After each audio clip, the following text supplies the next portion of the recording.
4,000 Weeks, a book by Oliver Buckerman that we already have discussed on this same place. But today I have 5 questions. 5 questions for you and I to think about, to make some self-reflection and put in practice for our day-to-day. Things that really condition the way we live. Have you ever considered or have you ever thought about that all the actions and daily things that you do are based on what others are thinking about you or your idea of what others are thinking, the predisposition that your family put in yourself, on the pressure that we all suffer from culture? These 5 questions solve a lot of these problems, but let me tell you, if you think that you are already predisposed by society, family, or friends, you need to change now. And this book is really beneficial for that. Either that or staying in this same place to listen to more advices and comments.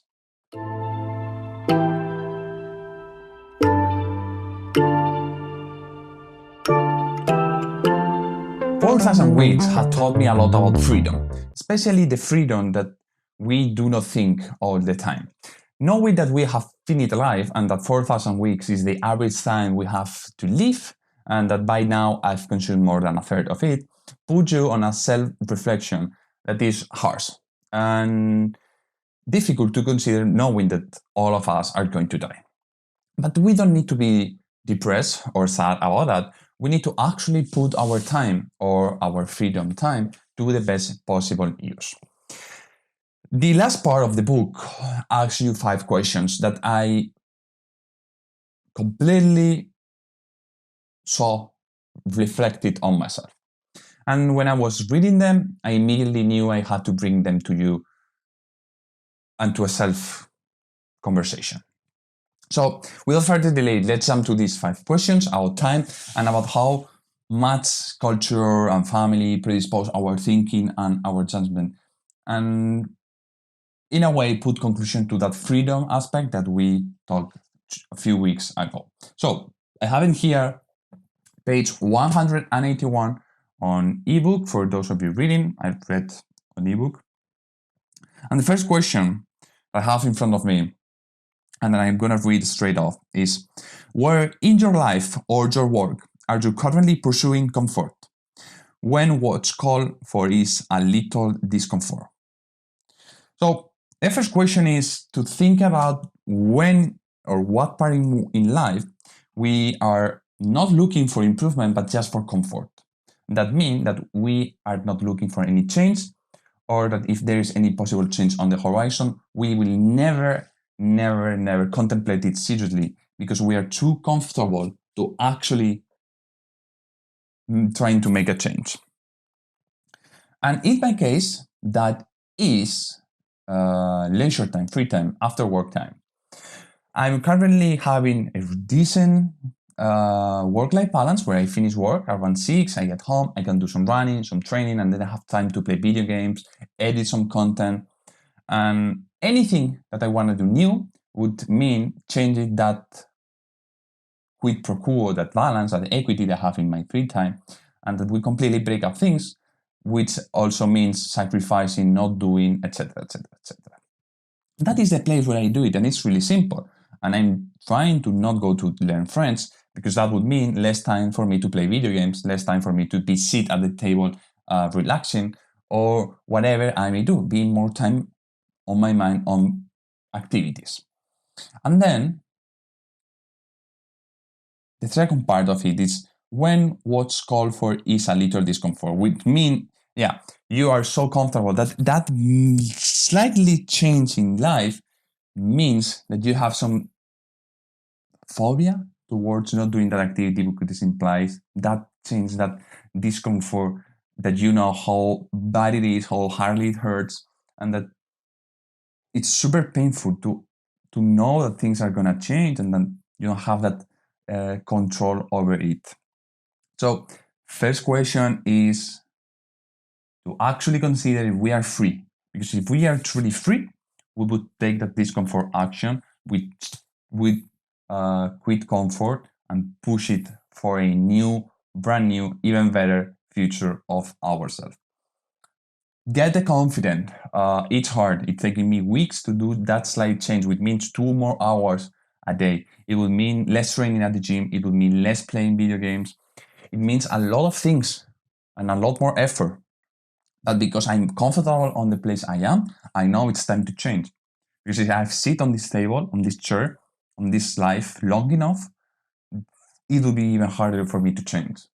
That's why I constantly have deadlines in my head that I put. So when I met them expectation, it's about change. What change? I don't know. Right now it's friends because that's what I want to do. And it's going to take me a lot of. And the discomfort is not only time, it's money. Remember that it's going to be both things. But sometimes we need to do it. We are here in this world to live, not to be just pure spectators of our life. So that's conclude question one. Look for that discomfort and fight for it because it will be really, really grateful on the future.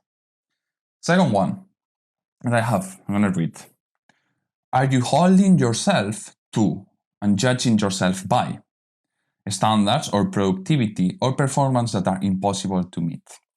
This is a big one, and I saw this one a lot in friends, in people around the world, which is your true nature. You didn't accept who you are, and you are trying to hold yourself to that ideal world, that ideal person, ideal self one that someone else told you. And you're never judging yourself by who you truly are. You're just holding it back because someone else told you that was the way to be. And let me tell you, if someone else comes to your life and tells you that you should do or be or act like that, that's not actually who you should be. It's who that person wants you to be. It's their idea, it's their predisposition, not yours. It's someone else's vision of what they want, not what you truly want. And then we have that, especially in families where you are the small brother, the younger brother or sister, you have the idea that your older brother, your family has that tradition, they're super good at studying, they have super good jobs, and then you just want to do completely different things that doesn't have to be with that there is no relation with that, and actually means breaking their confidence, and that the standards no longer is going to be, so you judge yourself and that you look for something impossible that you know deep inside you wouldn't fit. I did that in my family, and I don't have that many problems. I was meant to go on and take on engineering. And I had my judgment by being an engineer because everyone was engineer. That's what the tradition was, not tradition in my family, but where I was living, super good, really smart people in maths and science should go make an engineer, work on the big factory in the same town. That's what your future. It was predisposed for me. And that was holding myself until the moment I sit down and I was choosing what universities and what degrees I wanted to have. And I had every single engineering listed down, and the last one was marketing. And on the last moment, I sit down with my parents and told them, you know what? I'm not going to be an engineer. I'm going to put marketing first. I'm going to keep engineering as second, third, and fourth option. But if this goes like I want, I'll become someone that I want to be. And it has to be in marketing. And here I am. I'm in marketing, and I'm super grateful for the opportunity because of how happy I am. And you can't believe it because that's it what I meant. And lucky enough, I didn't have to hold myself. So usually what happens is people hold themselves back, and then 3 years older, they quit and go for their passion. So stop holding yourself back and actually accept who you are. And if there are people out there who don't, it's time for a change. I know it's going to be uncomfortable. That discomfort that we just talked is going to appear. But it's better to fight for someone you truly believe than for someone who other people believe it's who you should be.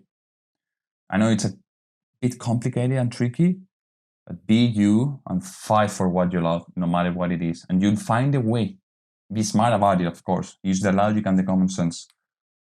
But stop holding you back, because someone else told you what you should do. Please. Now, third question. Third question is the charm. Let's see. in what ways have you yet to accept the fact that you are who you are, not the person you think you ought to be? This is a correlation with the postpone that we just talked. This is the confrontation with finitude. And we are not going to go way more, but it seems like people have their own quest to justify who they are or justify who their parents wanted they to be for a specific reason. So people with tradition with business, they go on the business because that's what the family have been doing, and they're on that quest to say, I'm happy because that's what my parents wanted, and I know it's not my call, and that I was meant to do something different or greater, but my family needed me. Quit that bullshit around. Fight for what you want to do. If your family has a tradition, fight for a way to put your own interests first, but then complement what they want. It's not about throwing everything away, uh, cutting bonds with family. It's about really finding a balance. Stop thinking about that you need to accept who you are and look for how you ought to be. Like it's the other way around. I'm sorry. You shouldn't be. You don't have to be one specific person because that is the idea the world has for you. Be the person you want to be. Of course, we are not talking to be a delinquent, to be a criminal. It's about your life. You are living it. No one else is in your body. No one else is in your mind. It's you, the person. So please stop thinking I should be a lawyer because that's what will bring more comfort to my family. What the standard ones, I will have higher. I will be higher in the hierarchy. I don't know. I don't give a shit. Be who you want to be. If you want to be a painter, be a painter. If you want to be a model, be a model. If you want to be a streamer, be a streamer. If you want to play video games, find a way to play video games and gain money. It doesn't matter what you do. Unless, if it's fair enough, what is the point? What is holding us back? We're 2023. Society has evolved. But we look like we don't as persons to ourselves. We actually say that to other person. Hey, be who you want to be. But we don't apply that same rules to ourselves. So don't let parents, religion, or whoever define your personality. Shape it yourself, mold it yourself, work for it by yourself, and do mistakes.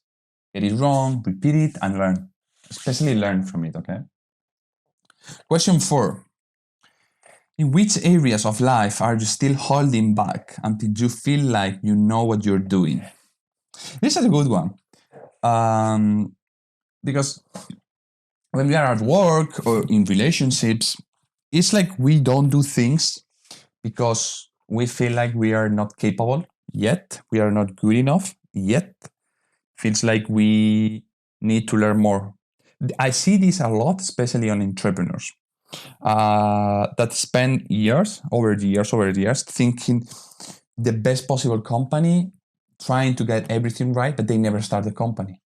And that's because they're still holding back until they know and have control to every millimeter of their life. Well, we actually don't need to. We can just flow with it.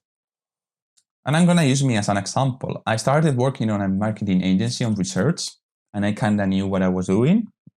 It was comfortable. And then I jumped into a corporate company doing Salesforce, CRMs, reporting on a level I had no idea. And I just literally had to pretend that I knew what I was doing because I was not an intern. I was there to provide and to put my knowledge for people. But I clearly have zero experience. Okay? So maybe my boss knew that I had no experience and I need to be guided a little bit. But the other people on the company from other departments didn't. And they don't care if I'm brand new, out of college, out of masters. They need things to get done. So I just flow with it. I pretend. I listen a lot. If you don't know things, you need to listen more. The less you speak, the more you can listen, then the more you can learn from the other people.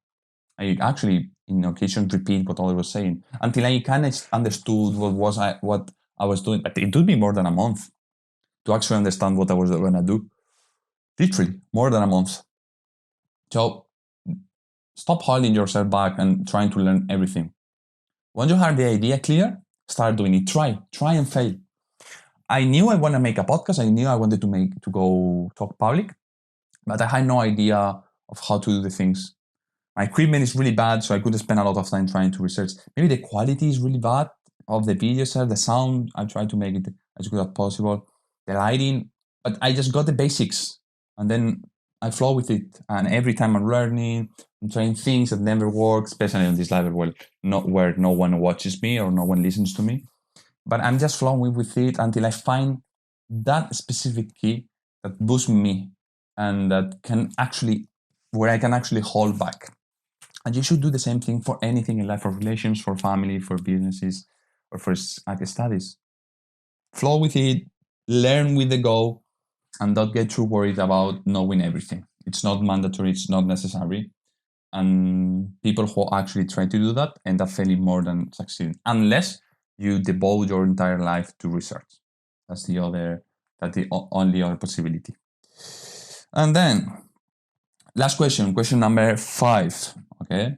How would you spend your days differently if you didn't care so much about seeing your actions reach fruition or reach an end goal? Okay. So let's reflect on this one for a while. How will I spend my days different?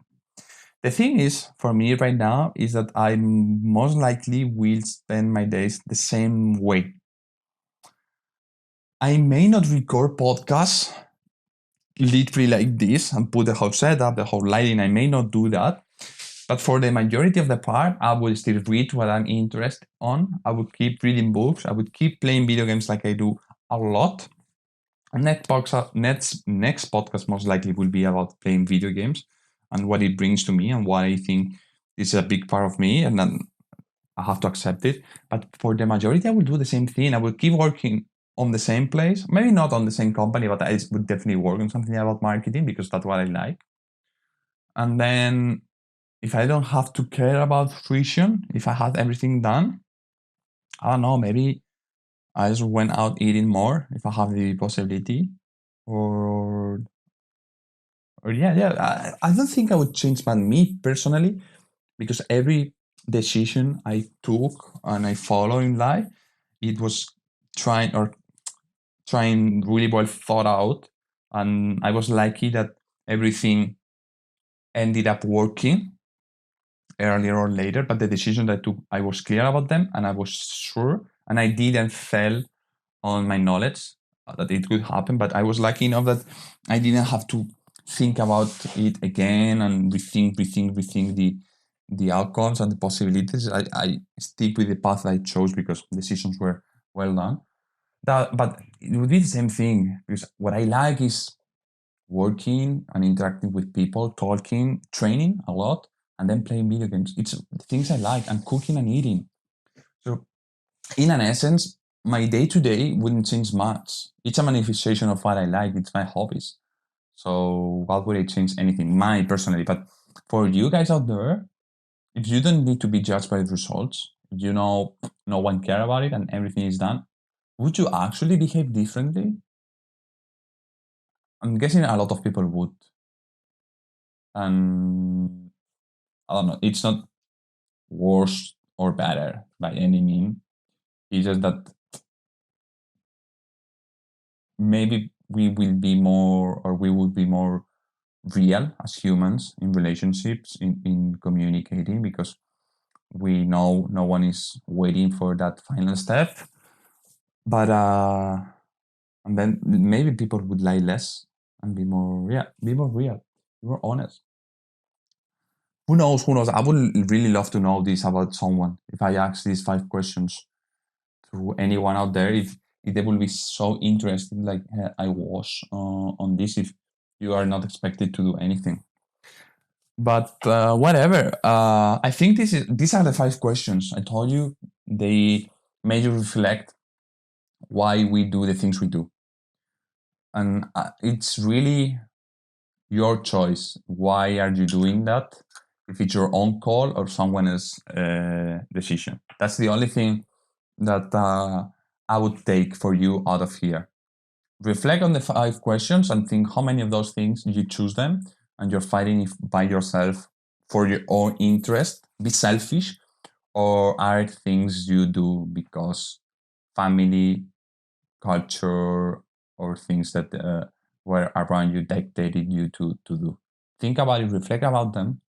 And as I always say, if you want to know more about it, if you want to comment them with me, if you want to have someone with a bit more common sense to put in the perspective and the equations, please don't doubt to comment me. You have my webpage, ourcsjourney.com, for all of those inquiries and doubts. And with this, it's what's next. What's next for me is to keep on the same track, keep on the same journey that I'm doing, keep on podcasting, keep on reading, keep on developing myself. But if you are on a different position than I am, that this will be more centrally, if you know you are not guiding your own life, but you think that you're being guided by others, it's time for change. These 5 questions will think a lot. It's never late. Be proud of what you achieved so far and put those small changes to start driving parts of your life. You don't need to be dramatic about it and change things completely radical. You just need to adapt a little bit, move here and there, and with time you will find how easy it is and how well you find your place and your new habits. So don't be afraid about change. Uh, it's never late. And these 5 questions, 4,000 weeks, time management, it's quite philosophical, but it will give you a new perspective if you're literally lost in life and just flowing and following others people's path. It's time for us to start putting these stones for our own journey and write the next chapter by ourselves, not by someone else. I hope this helped you in any possible way. Thank you very much for coming once again this week, and I'll see you very soon. See you.